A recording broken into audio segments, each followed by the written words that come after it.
দেখে মনে হলো উনি এখানকারই মানুষ। তাই ওনাকে জিজ্ঞেস করলাম, আপনি আমাকে একটু এই জঙ্গলের ভেতরের মন্দিরে নিয়ে যাবেন?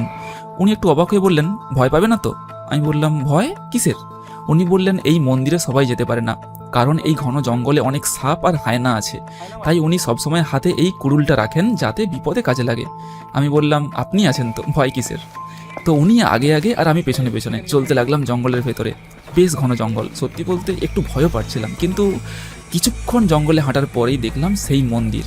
শুনশান জায়গায় একলা দাঁড়িয়ে থাকা এই মন্দিরের ভেতরে ঢুকলেই গায়ের লোম খারাপ হয়ে যায়। ভেতরে এতটাই অন্ধকার যে মোবাইলে ফ্ল্যাশ না জ্বাললে কিছুই দেখা যায় না।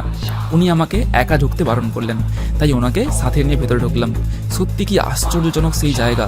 আর ওনার মুখে এই মন্দির নিয়ে ওনার সাথেই ঘটে যাওয়া যেসব ঘটনা শুনলাম, সেটা ভাবলে এখনও অবাক হয়ে যাই। সত্যি কি অবিশ্বাস্য আর অদ্ভুত জায়গাই না আছে আমাদের এই বাংলাতেই। এই 100 দিনের ট্রিপে না বেরোলে জানতেই পারতাম না। দেখা হবে আবার কালকে।